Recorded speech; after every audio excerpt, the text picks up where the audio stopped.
Hello बच्चों, welcome back to my channel. कैसे हैं आप लोग का DSSB में जो अकाउंट असिस्टेंट का एग्जाम होने वाला है, जिसकी क्लासेस भी आप लोग की स्टार्ट हो गई थी।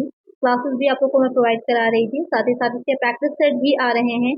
प्रैक्टिस ज़्यादा करिए क्योंकि क्लासेस तो आपके आते रहेंगे, लेकिन यहाँ पर प्रैक्टिस करना आपके लिए इंपॉर्टेंट है क्योंकि टाइम कम रह गया है। तो ज़्यादा से ज़्यादा क्वेश्चन को प्रैक्टिस करिए क्योंकि ऑलरेडी सारी चीज़ें आपकी पढ़ी हुई हैं। अगर आप पहले से एग्जाम्स की तैयारी कर रहे हैं और एग्जाम सभी जो आप लोग के बहुत से अकाउंटेंट के, ऑडिटर के सब हुए हैं और आपने दे रखे हैं एग्जाम, तो यहाँ पर बेसिक जो क्लासेस हैं वो आपकी कंप्लीट ही होंगी। इसके अलावा क्लासेस आती भी रहेंगी, लेकिन प्रैक्टिस ज़्यादा से ज़्यादा करिए। तो आज की वीडियो में हमारा जो टॉपिक रहने वाला है वो बैंक रिकंसिलिएशन स्टेटमेंट होगा, क्योंकि बेसिक हम लोग पढ़ चुके हैं। हमने जर्नल के बारे में जान लिया, लेजर के बारे में जान लिया, कैश बुक समझ ली, जो हमारा क्या होता है अकाउंटिंग प्रिंसिपल्स वो समझ लिए हमने, गवर्नेंस सिस्टम क्या होता है, ये सारी चीजें बेसिक हमारा क्लियर हो गया। अब हम इसमें आगे जो नेक्स्ट आपका पॉइंट है वो हो जाता है बैंक रिकंसिलिएशन स्टेटमेंट, तो शॉर्ट में BRS बोला जाता है। क्या होता है, काफी बच्चे इसमें कंफ्यूज रहते हैं, तो आज की वीडियो में वो हम समझेंगे। तो आइए शुरू करते हैं, लेकिन शुरू करने से पहले चैनल को सब्सक्राइब जरूर से कर लीजिएगा और ज्यादा से ज्यादा बच्चे लाइक जरूर किया करिए। आप लोग लाइक नहीं करते हैं तो वीडियो को लाइक जरूर से कर दिया करिए और फ्रेंड्स का शेयर भी कर दिया करिए। चलिए शुरू करते हैं और समझते हैं कि बैंक रिकंसिलिएशन स्टेटमेंट है क्या। तो आपने कैश बुक के बारे में पढ़ा होगा, तो आप बेसिक समझ लीजिए। जो प्रीवियस वीडियो आई थी वहाँ पर मैंने कैश बुक के बारे में आपको बताया था, साथ में ही वहाँ पर मैंने आप लोग को उसका फॉर्मेट भी दिखाया था। जो कैश बुक होती है किस तरह से बनती है, तो वहाँ पर आपको सिंपल कैश बुक का कॉलम मैंने दिखाया था। ऐसे ही इसमें एक कैश बुक और बनती है, इसमें आपका डबल कॉलम की होती है। कैश के साथ साथ वहाँ पर आपका एक बैंक का कॉलम भी होता है और साथ में एक फ्री कॉलम की भी बनती है जिसमें कि डिस्काउंट का कॉलम भी होता है। तो यहाँ पर लेकिन मेन आपकी बात जो की जा रही है कैश और बैंक की जा रही है। इन दोनों के कॉलम इंपॉर्टेंट होते हैं। यहाँ पर कैश बुक का बैंक कॉलम और जो आपकी पासबुक होती है, जैसे कि आप सभी के पास अकाउंट होगा ही, तो उस अकाउंट की आपको पासबुक भी मिली होगी जिसमें एंट्रीज की जाती हैं, तो वो कॉलम जो होता है पासबुक में, और जो आपका कैश बुक में बैंक कॉलम होता है, इन दोनों को ही लगाया जाता है। ये दोनों कॉलम ही इंपॉर्टेंट होते हैं जिससे आप बनाते हैं अपना बैंक रिकंसिलिएशन स्टेटमेंट। अब थोड़ा सा समझ लीजिए कि क्या होता है। A statement that is prepared to rectify or tally the difference that exists between the user passbook and cash book of the firm, so that the cause of the difference can be determined and rectified is known as bank reconciliation statement। क्या होता है, एक statement होता है। पहली बात, अगर ये क्वेश्चन पूछे कि क्या होता है, अकाउंट होता है, स्टेटमेंट होता है, तो ये स्टेटमेंट होता है, एक विवरण होता है। क्यों प्रिपेयर किया जाता है कि जो आपकी पासबुक होती है और जो आपकी कैश बुक होती है, अगर आपके आंसर में कैश बुक सिर्फ लिखा हो तो आपको वही टिक करना है, लेकिन कैश बुक का बैंक कॉलम लिखा होगा तो वो आपका आंसर होगा, ये ध्यान में रखिएगा। तो कैश बुक के बीच में जो अंतर होता है, उस अंतर के उस डिफरेंस को मिलाने के लिए ही आपकी जो ये BRS है, बैंक रिकंसिलिएशन स्टेटमेंट, वो प्रिपेयर किया जाता है, जिससे कि क्यों आए हैं डिफरेंसेस इनको जाना जा सके। अभी आगे हम वो भी पढ़ेंगे कि अंतर क्यों आता है, डिफरेंस आखिर आता क्यों है, और साथ साथ उसको मिलाया भी जा सके। इसलिए प्रिपेयर किया जाता है आपका बैंक रिकंसिलिएशन स्टेटमेंट। क्योंकि कुछ चीजें ऐसी होती हैं जो आप डायरेक्टली कैश में करते हैं, कुछ बैंक के थ्रू करते हैं। कभी कभी बैंक में आ गया है, आपने अकाउंट में अपने जो कैश बुक है वहाँ पर नहीं जो है एंट्री करी है, या कभी कभी ऐसा होता है कि आपके पास चेक आ गया, आपने डिपॉजिट नहीं किया है। बहुत से रीजंस होते हैं, तो हर चीज की एंट्री आपके जरूरी नहीं होती कि कैश बुक में भी आपने कर रखी हो और या फिर आपके वो बैंक के कॉलम में भी करी हो जो पासबुक है आपके पास, तो डिफरेंस इसलिए हो जाते हैं। उसी का मिलान करने के लिए प्रिपेयर किया जाता है बैंक रिकंसिलिएशन स्टेटमेंट। अब आ जाता है कि इसकी आवश्यकता क्यों होती है, इसकी नीड क्यों है। Need for the preparation of A bank reconciliation statement, क्यों प्रिपेयर किया जाता है, क्योंकि ये क्वेश्चन आपका डायरेक्ट ऐसे ही बनेगा कि क्या नीड होती है। देखते हैं आइए क्या नीड है इसकी, क्यों तैयार किया जाता है ये। It help in identifying the difference between cash book and passbook. तो सबसे पहला पॉइंट तो यही है कि कैश बुक और पासबुक के बीच को ये जो डिफरेंस होता है उसको पहचानने के लिए बनाया जाता है। दूसरा हो जाएगा, it help in knowing the actual bank balance, तो वास्तव में कितना बैंक बैलेंस है ये जानने के लिए इसको तैयार किया जाता है। थर्ड हो जाता है, it help in the detection and prevention of fraud and errors in recording banking transaction, कि जब हम बैंकिंग लेन देन की एंट्री कर रहे होते हैं तो वहां पर उन लेन देन की एंट्री में धोखाधड़ी या फिर त्रुटियां अगर है, किसी तरह की कोई एरर है, कोई फ्रॉड किया गया है, तो उसको पकड़ने के लिए, क्योंकि एक तो पासबुक में आपका कॉलम है उसमें हो रही है और कैश बुक के भी बैंक कॉलम में हो रही है, तो दोनों के बीच में अगर डिफरेंसेस आ रहे हैं तो रीजन सबसे पहले तो ढूंढना है कि क्यों आ रहे हैं। रीजन पकड़ में आ जाता है तो उसको हम रेक्टिफाई कर लेंगे, लेकिन अगर नहीं आ रहा है तो इट्स मीन कोई फ्रॉड किया गया है, तो इसलिए हम वहाँ पर उसको डिलीट कर सकते हैं। तो इसलिए हाँ, ये जो होता है ये आपका BRS वो हेल्पफुल होता है।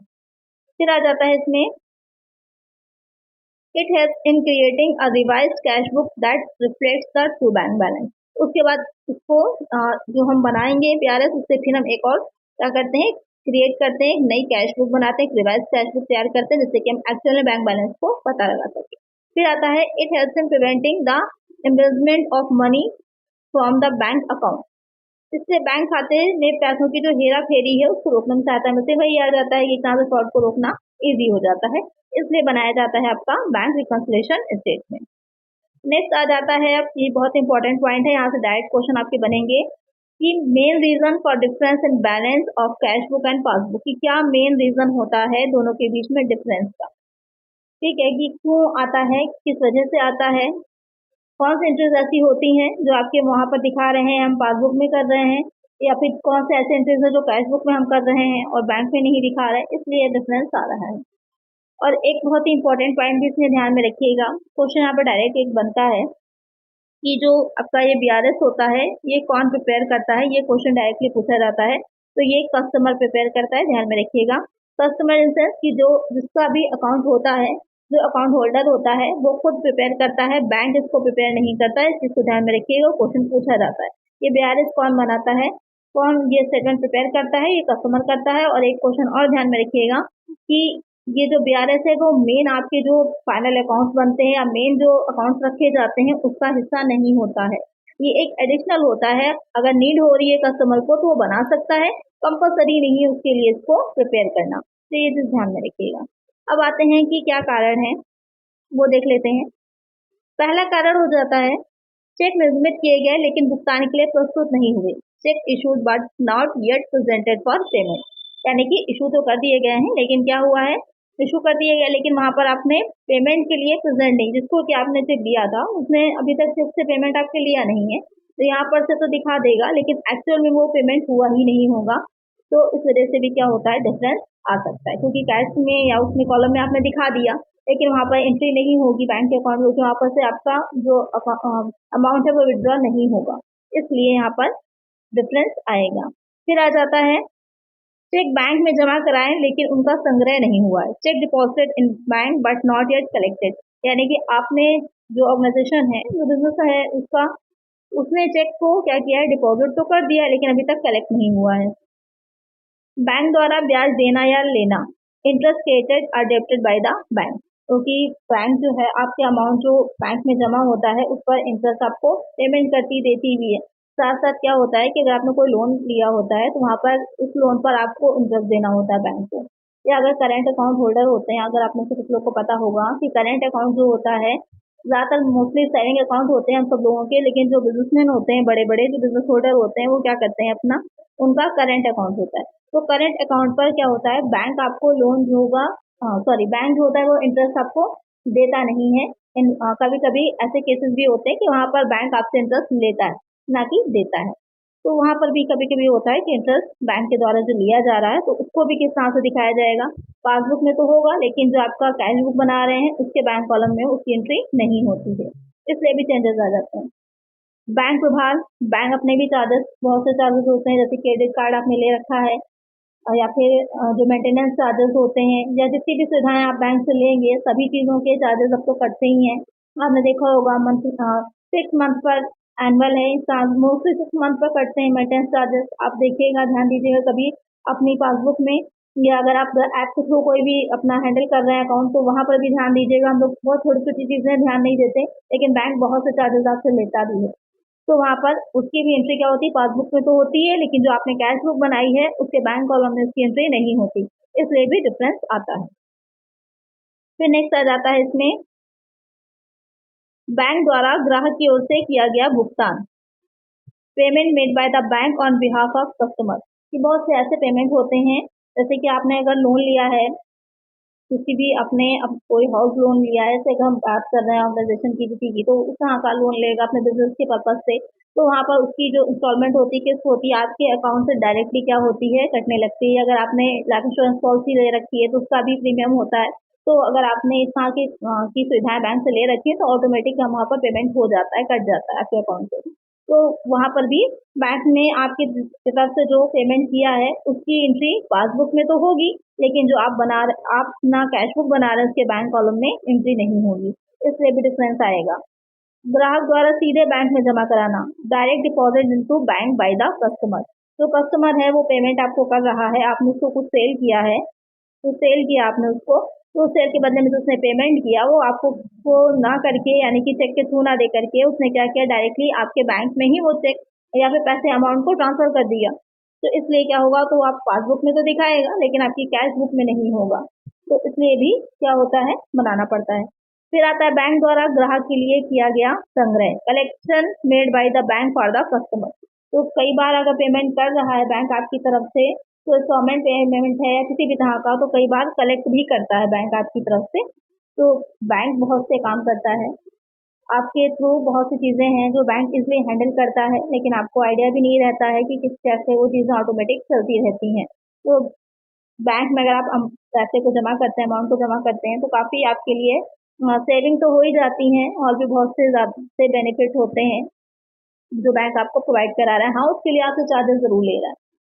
चलिए नेक्स्ट है यहाँ पर बिल, हुंडी तथा चेकों का अप्रतिष्ठित होना। Bill, hundis and cheque dishonour, dishonour हो जाते हैं, यानी कि पेमेंट देने से मना कर देता है। बहुत से रीजन हो सकते हैं, हो सकता है डेट निकल गई हो या चेक किसी तरह से कुछ फटा हुआ हो, कटा हुआ हो, कोई भी रीजन हो सकता है, सिग्नेचर्स मिसमैच हो सकते हैं, कोई भी रीजन हो सकता है।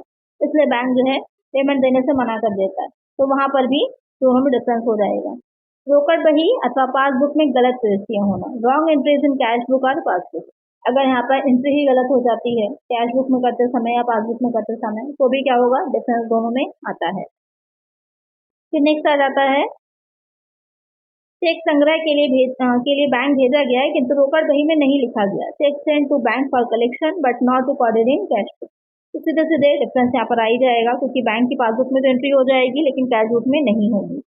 चेक का लेखा रोकड़ वही में हो गया किंतु बैंक नहीं भेजा गया।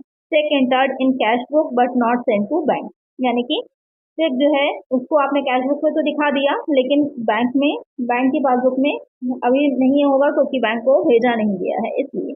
तो अभी क्या होगा, अगर उससे पहले क्लोजिंग का टाइम आ जाता है, आप अपने फाइनल अकाउंट बना लेते हैं, तो अभी क्या होगा, डिफरेंस आ जाएगा। इसलिए बनाया जाता है आपका क्या, बैंक रिकंसिलिएशन स्टेटमेंट, BRS। तो अब समझ में आ गया होगा आपको कि BRS होता है क्या है, या बैंक रिकंसिलिएशन स्टेटमेंट क्या होता है। काफी बच्चे इसमें कंफ्यूज थे कि कैसे इसको क्या होता है, कैसे बनाया जाता है, कौन कौन से पॉइंट्स होते हैं। तो ये सारे पॉइंट्स जो 11 पॉइंट्स मैंने बताए मोस्ट इंपॉर्टेंट पॉइंट्स हैं, इनको याद रखिएगा। एग्जाम में इन्हीं से ही क्वेश्चन आपके बन के आएंगे।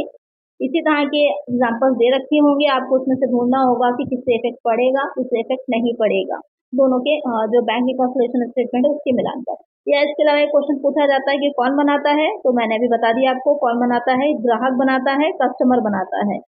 जिसका भी अकाउंट होगा वो खुद बनाएगा, ना कि बैंक आपके लिए बना कर देगा, ना ही कोई और कंपनी बनाएगी। तो कस्टमर खुद बनाता है ये बैंक रिकंसिलिएशन स्टेटमेंट। कंपलसरी नहीं है इसको बनाना, कंपलसरी नहीं है, आपके ऊपर पूरी तरह से है कि आवश्यकता होगी तो बनाया जाएगा, आवश्यकता नहीं है तो नहीं बनाया जाएगा, कोई ताजुब पड़ेगा। मेन आपके जो स्टेटमेंट आप तैयार कर रहे हैं उसका हिस्सा है, नहीं है मेन उसका हिस्सा, आवश्यकता होने को बनाया जाएगा। और साथ ही ये क्या है, तो ये अकाउंट नहीं है, ये एक स्टेटमेंट है, एक विवरण है। तो जितने भी पॉइंट्स एग्जाम में पूछे जा सकते थे वो सारे मैंने आपको यहाँ पर इसमें कवर करा दिए हैं। जो प्रैक्टिस सेट आप लोग के आ रहे हैं उसमें इससे रिलेटेड क्वेश्चन आपको मिल जाएंगे, वहाँ पर आपको और क्लियर हो जाएगा कि किस तरह से इसके क्वेश्चन पूछे जाते हैं। तो आई होप आपको ये वाला पॉइंट क्लियर हो गया होगा कि बैंक रिकंसिलिएशन स्टेटमेंट क्या होता है। उसी तरह इसमें जो और भी पॉइंट आपके दे रखे हैं उन सब पर वीडियोज आएंगी, अच्छे से तैयारी करते रहिए। एग्जाम ज़्यादा टाइम नहीं है आपके पास, देखा जाए तो बाकी चीज़ें भी पढ़नी है, तो सब कुछ ओवरऑल अपना टाइम मैनेजमेंट अच्छा रखिए और सारी ही चीज़ों को एक साथ लेकर के चलिए, क्योंकि काफ़ी इंपॉर्टेंट एग्जाम है आपके लिए, तो अच्छे से उसकी प्रिपरेशन करिएगा। और ज़्यादा से ज़्यादा फ्रेंड्स का शेयर जरूर कर दिया करिए वीडियो को, क्योंकि जब ज़्यादा व्यूज आते हैं तो मुझे भी मोटिवेशन रहती है ज़्यादा से ज़्यादा अच्छी वीडियो आप लोग के लिए लेकर आने के लिए। तो फिर शेयर जरूर से किया करिए और वीडियो को लाइक किया करिए। चलिए आज की वीडियो में इतना ही, हमारी वीडियो अच्छी लगी होगी, हेल्पफुल रही होगी, चलिए मिलते हैं नेक्स्ट वीडियो में। Thank you.